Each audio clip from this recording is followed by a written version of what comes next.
Ketika Nabi Musa ingin melihat Allah, saking kangennya ingin melihat Allah, Rabbi arini anzur ilaik. Ya Allah, saya beri hak untuk melihat engkau.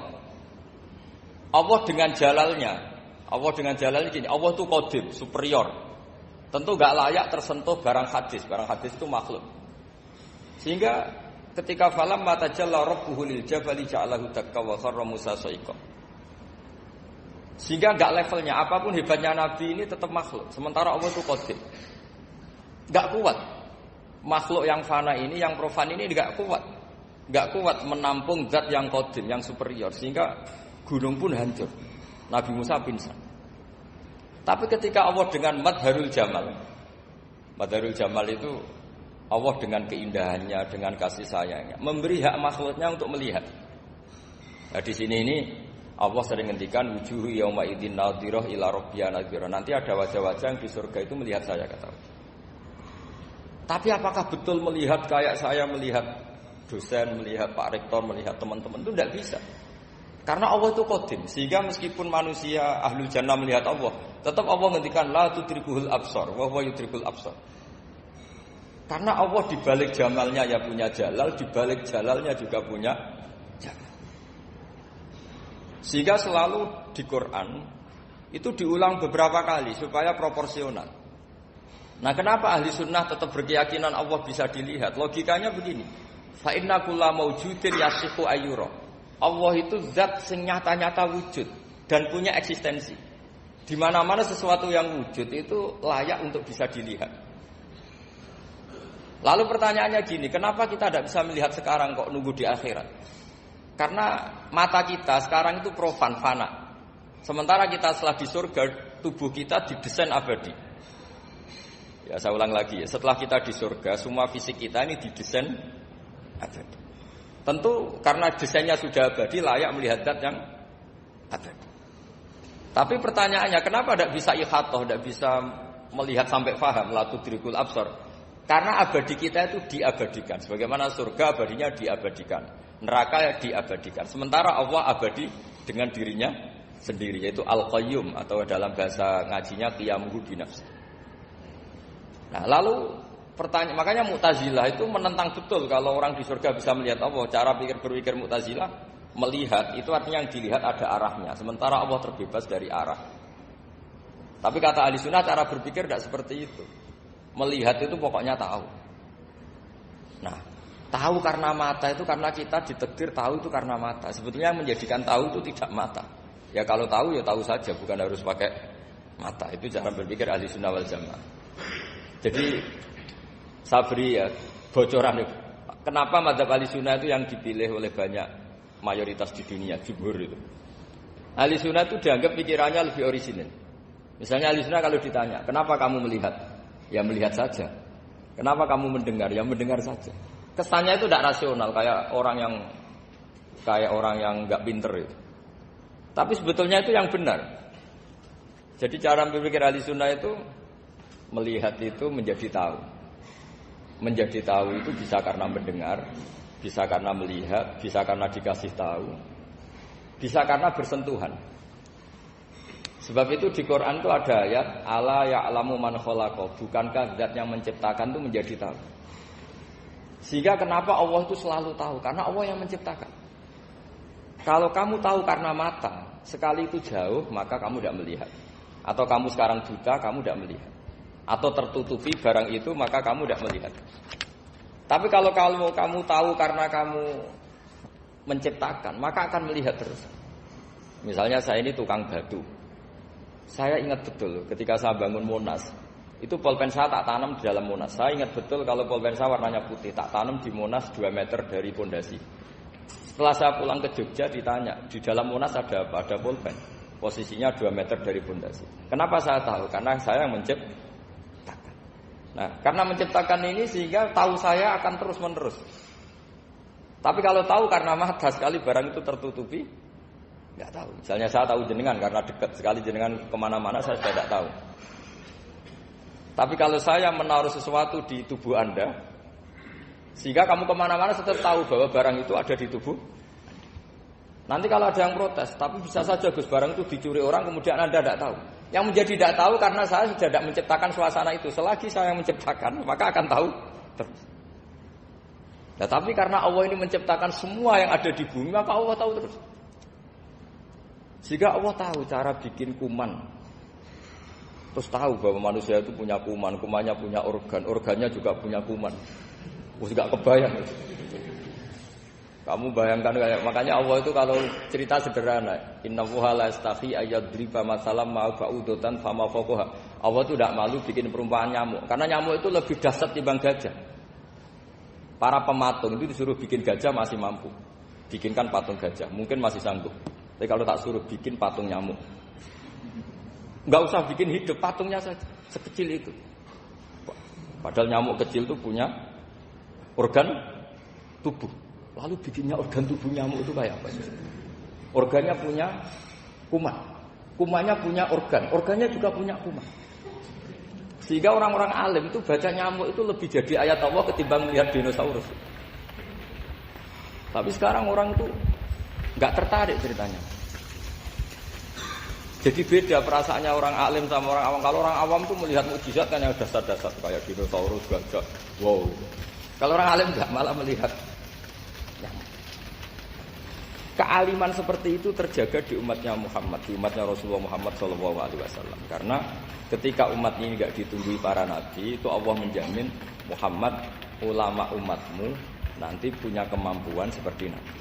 Tentu tidak dalam keutamaan, ya keutamaan tentu tidak sekelas sama nabi. Kenapa itu terjadi? Karena tadi para nabi ini mewakili sekian karakter.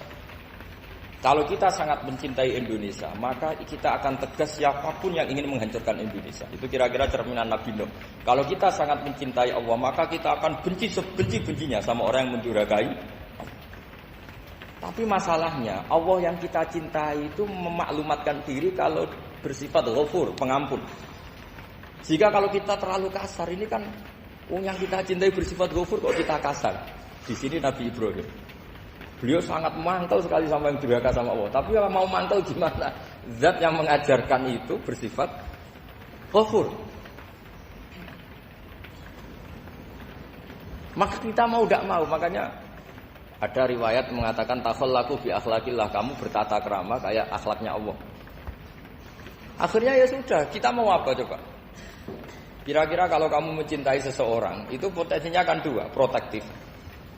Ada telepon, itu dari siapa? Cewek atau cowok? Protektif. Itu bukti cinta atau bukti suudon? Kan tidak tahu. Tapi misalnya kamu cinta perempuan terus WA-an sama lelaki gak apa-apa, jalan sama lelaki gak apa-apa, sama masa lalunya pacarnya juga gak apa-apa. Itu cinta apa pembiaran? Kan sama-sama gak jelas. Nah kira-kira mencintai Allah itu kira-kira analoginya seperti itu. Kalau yang satu protektif, Allah harus zat satu-satunya yang disembah. Gak boleh didurhakai, gak boleh dikhianati, sehingga ini sangat keras sekali. Nah, ini Nabi Nuh. Di sini ada Nabi Ibrahim, karena orang yang zat yang kita cintai bersifat Ghafur.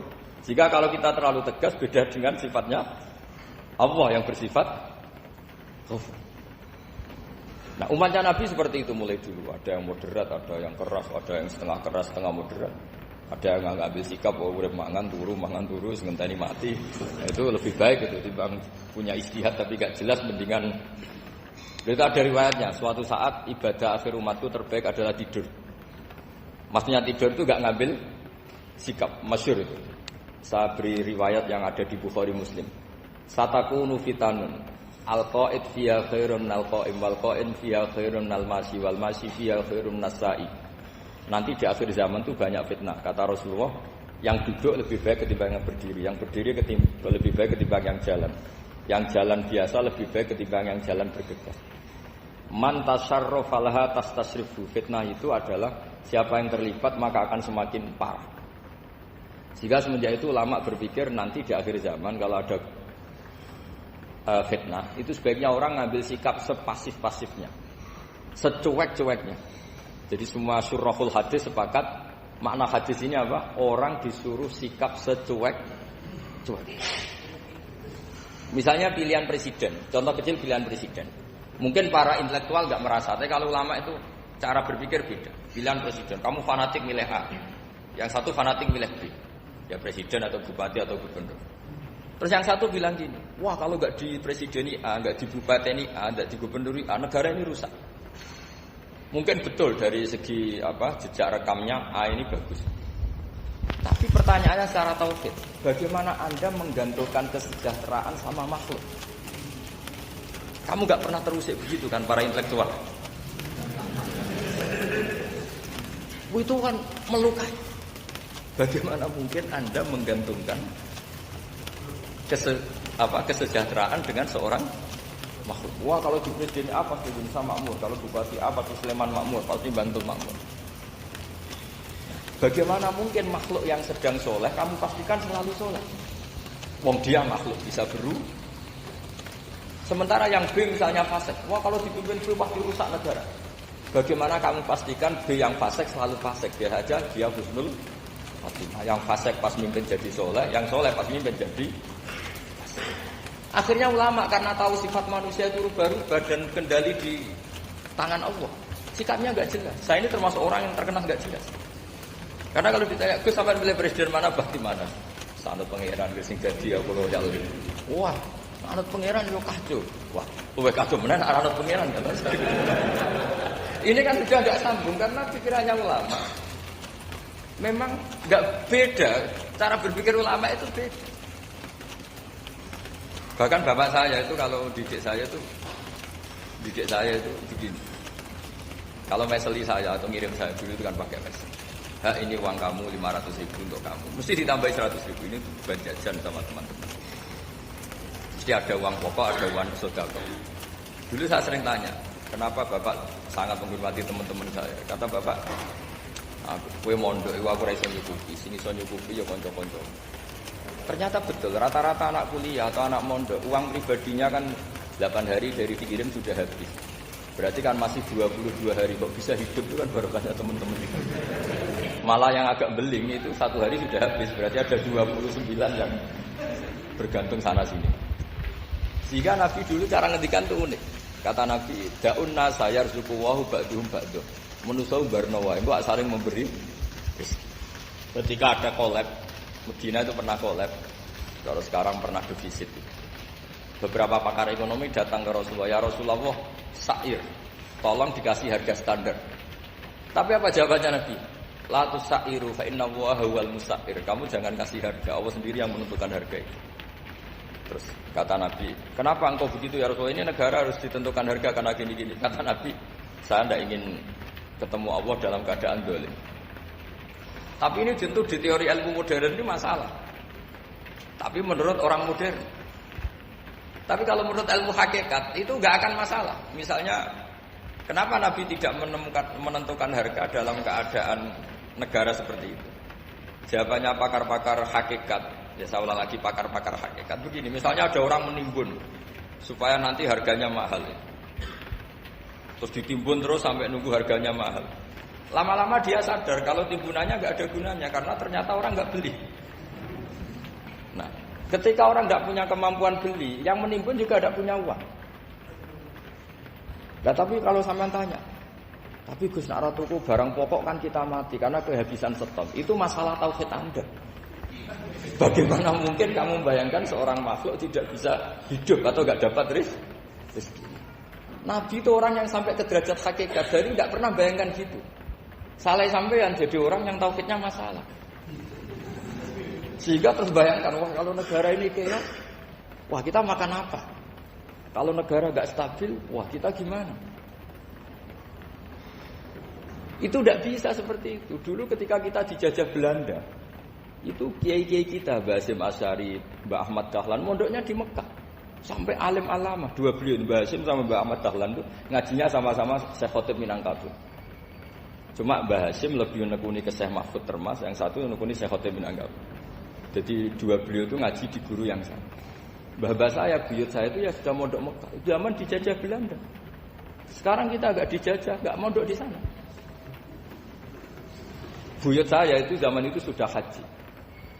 Buyut kelima saya. Itu dulu kalau ingin cari tempat yang teduh, itu masuk ke gua. Itu masuk gua itu hanya kepalanya saja. Kakinya masih di luar. Karena gua di Arab tidak seperti gua di sini. Kalau gua di sini kan orang bisa masuk semua. Kalau gua Arab kan hanya celah-celah batu-batu besar. Sehingga ketika Rasulullah hijrah ke Madinah, singgah di Gua Sur, kata Abu Bakar gimana? Andai kan yang ada orang kafir di depan gua, kata Abu Bakar gimana? Andai kan mereka melihat kakinya, pasti melihat kita. Karena gua di sana itu satu tubuh tidak bisa masuk penuh. Kalau gua di sini kan ada yang mobil saja bisa masuk. Nah itu bahasa ya kalau mau istirahat itu masuk gua, separuh badan di dalam gua, separuhnya masih di. Nah sekarang terus kita bilang, wah kalau kita negara tidak stabil kita haji kemana dulu? Zaman dijajah Belanda ya kita bisa haji. Soal kebahagiaan, nenek moyang pulau jenengan tuh anaknya banyak. Dijajah Belanda, jajah Jepang ya nyatanya anaknya banyak-banyak. Itu kira-kira bahagia apa enggak? Nah, artinya gini, ya tentu kita tidak ingin dijajah itu tentu ya. Tapi kita ini selalu latah. Wah kalau ekonomi jatuh kita makan apa? Kalau kita dijajah kita tidak perlu seperti itu. Rahmatnya Allah Ta'ala itu akan adrokatna. Rahmatnya Allah Ta'ala akan menemukan kita. Apapun kondisi kita, apapun keadaan kita. Ini cara berpikir tauhid. Sehingga Nabi itu tidak pernah bayangkan umat itu narata tunggoni piye, ditunggoni Allah. Sehingga masyhur dalam hadis-hadis sahih, la tazalu ta'ifatun min ummati dzahirina 'alal haqq la yadurruhum man khadalahum wala man khalafahum wala man nawa'ahum. Selalu di umatku ada kelompok-kelompok yang selalu membela kebenaran dan tidak akan terkalahkan oleh kesesatan di akhir zaman. Kenapa? Cara berpikir orang tauhid itu sederhana begini. Allah menamakan dirinya Al-Hadi, penunjuk jalan. Dan sifat Allah pasti nafidah karena Allah tidak terkalahkan. Sama seperti Allah menyifati dirinya Ar-Razzaq, Ar-Razik yang memberi rezeki. Maka orang segoblok apapun, selumpuh apapun, selemah apapun tetap dapat rezeki. Sama, Allah mensifati dirinya Al-Hadi, memberi petunjuk. Maka zaman serusak apapun orang tetap dapat petunjuk. Sehingga kita tidak perlu khawatir, wah nanti zaman kalau sudah rusak nasib Islam gimana? Ya coba sekarang nasib Islam gimana? Ya baik-baik saja. Dulu ditunggoni wali songo ya banyak orang Islam. Sekarang nggak usah wali songo, ditunggu dosen-dosen yang ngajar aja nunggu digaji. Kiai pidato ya ada yang beri salam tempel. Itu kalau nuruti definisi ikhlas itu tidak ada yang masuk. Tapi meskipun demikian agama juga jalan. Kenapa agama ini jalan? Karena Allah Al-Hadi, penunjuk jalan. Ketika Allah mensifati dirinya penunjuk jalan dan sifatnya Allah pasti nafidah, pasti karena Allah tidak pernah gagal. Sehingga agama ini akan ada terus sampai akhir zaman. Coba Amerika kayak apa Islamophobia? Di Amerika tambah lama tambah banyak Islam, Eropa juga gitu, Australia juga gitu. Andai kan nuruti teori sosial, sudah dunia sudah materialistik kayak gini, orang dohirnya itu akan meninggalkan agama. Nyatanya tidak juga. Saya pernah di Korea seminggu, itu di negara ateis. Itu TKI ke sana tuh nyari uang. Ternyata ya kepikiran bikin masjid, bikin komunitas Islam. Coba siapa yang menggerakkan hati itu? Hanya Allah Subhanahu wa Ta'ala. Ya, jadi cara berpikir tauhid saya ulang lagi, saya mohon sekali